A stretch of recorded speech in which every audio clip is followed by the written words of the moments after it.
Main chunk of the questions is from RC itself.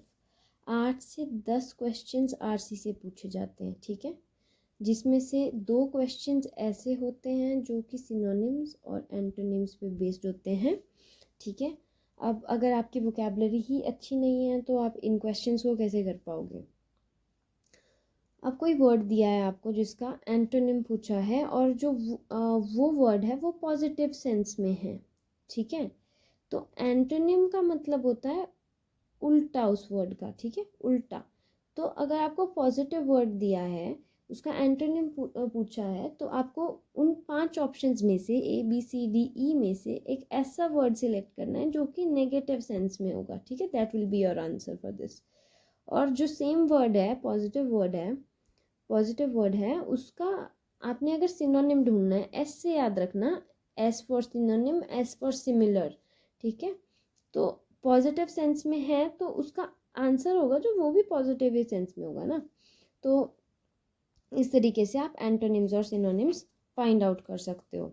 Now बाकी के बच्चे 6 से 8 क्वेश्चंस।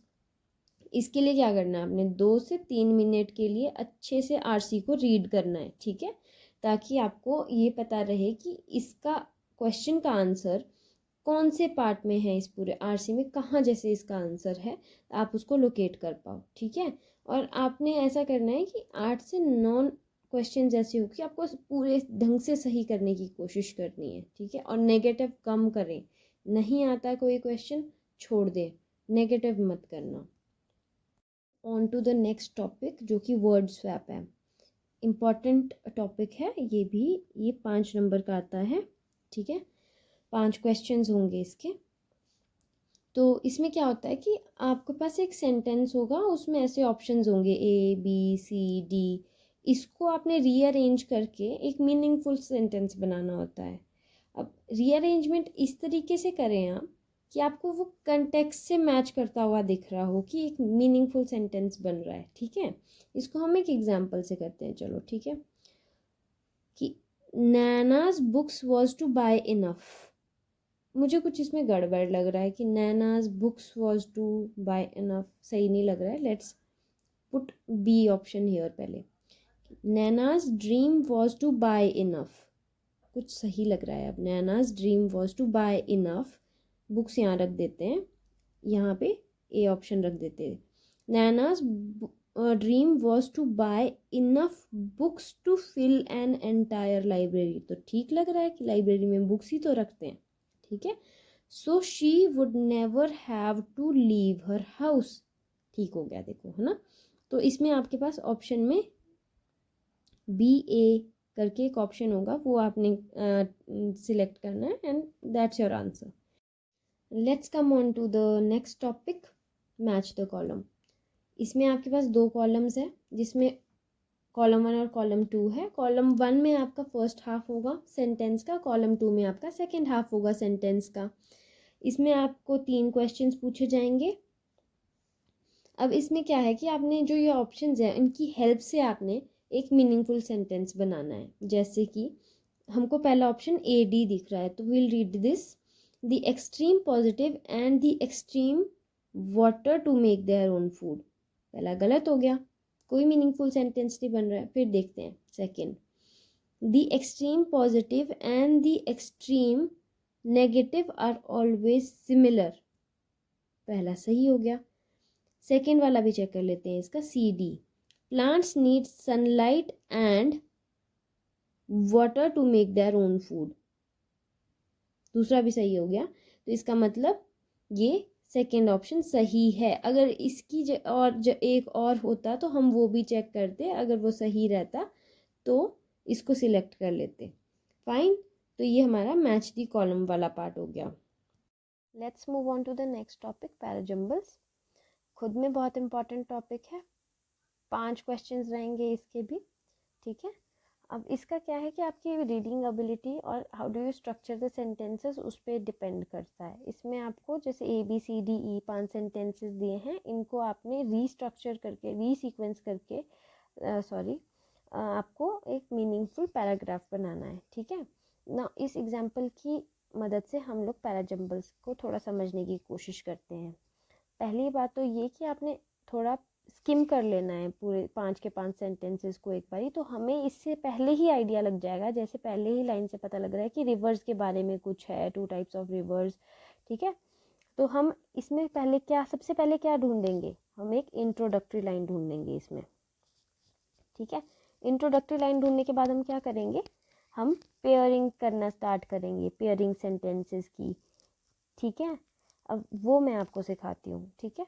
जैसे हमने स्किम करना स्टार्ट किया कि firstly Himalayan reverse have originated from Himalayas, और आगे हमने स्किम करना स्टार्ट किया, थोड़ा थोड़ा देखना स्टार्ट किया, तो हमें यहाँ कुछ पता लगता है कि India is one of the richest countries in the world in terms of culture and resources. ये मुझे इंट्रोडक्टरी लाइन जैसी दिख रही है, ठीक है। तो सी यहाँ लिख देंगे हम पहले।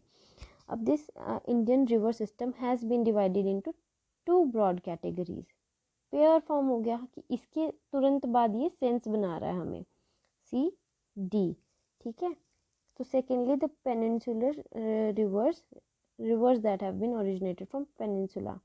तो यहाँ पे जब 2 ब्रॉड कैटेगरीज की बात की है, तो फर्स्टली ये बनना मतलब इसके आगे का जो नेक्स्ट सेंटेंस है, तो firstly the Himalayan reverse that have originated from the Himalayas. अब ए और ई का डेफिनेटली पेयर बन रहा है, फर्स्टली एंड सेकेंडली, तो हम इस तरीके से लिख देंगे। लास्ट में बचा हमारे पास एक सेंटेंस, वो जो कि बी है। इस तरीके से हम लोग ये करते हैं।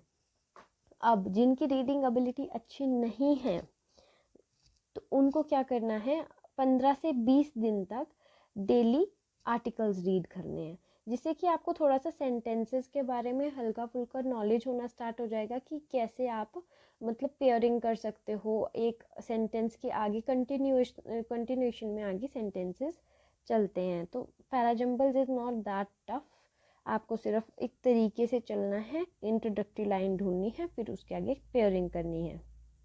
The next topic is phrase replacement. इसके आपको 2 क्वेश्चंस देखने को मिलेंगे।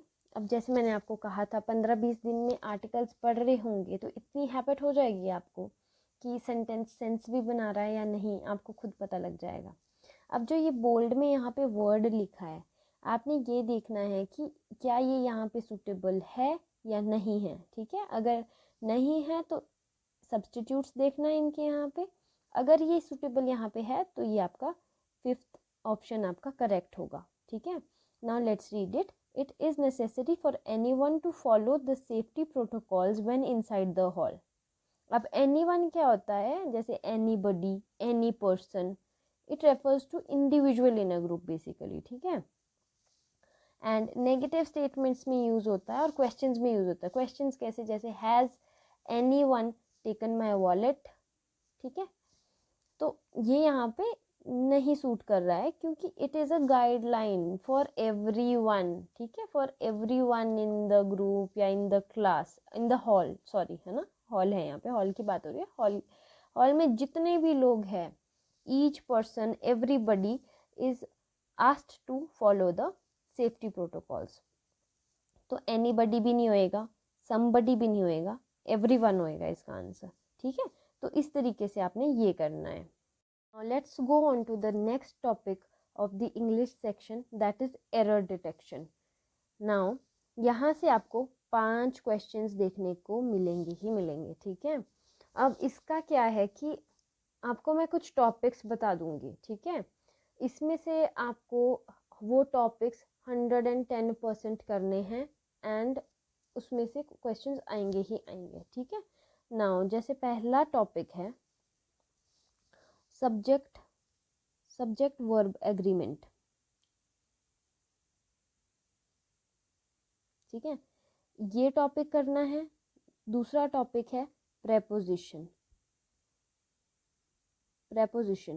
एंड तीसरा टॉपिक है आर्टिकल्स तो आपको पता ही होगा, ए, एन, द, ठीक है।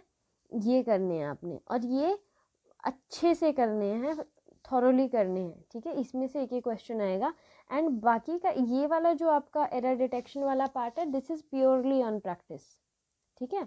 आप इसके क्वेश्चन सॉल्व करो, जो भी आपके पास ग्रामर की बुक है उससे आप सॉल्व कर सकते हो। स्पेसिफिकली कुछ वो फॉलो करने के लिए मैं तो नहीं कहूँगी आपको, जो आप फॉलो करते आ रहे हो वही करो, एंड उससे आप क्वेश्चंस प्रैक्टिस करो, मतलब ज़्यादा से ज़्यादा क्वेश्चंस करोगे उतना क्लियर होगा ये।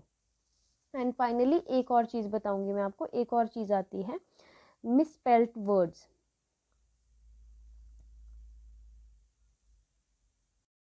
तो इसमें क्या है कि आपके पास 5 वर्ड्स दे देंगे, ठीक है, या 4 वर्ड्स दे देंगे, लास्ट का ऑप्शन ऐसे होगा कि ऑल आर करेक्ट, फाइन। उसमें आपने स्पेलिंग्स चेक करनी है, 1 या 2 क्वेश्चन ऑन मैथ्स अगर पूछा तो पूछा, ठीक है, इतना कुछ इम्पॉर्टेंट नहीं है, बट स्टिल जब आप रीडिंग कर रहे हो तो आपने हर एक वर्ड की स्पेलिंग की तरफ ध्यान देना है। Reading is must in English, ठीक है। बाकी लास्ट में मैं आपको एक चीज़ बताना चाहूँगी कि एटलीस्ट 3 से 4 घंटे आपको अपनी पढ़ाई को हर रोज़ देना ही देना है, और आप कर लोगे। 3 से 4 घंटा इज़ मोर देन इनफ, ठीक है, इस चीज़ के लिए मोर देन इनफ है। तो all the very best and start practising.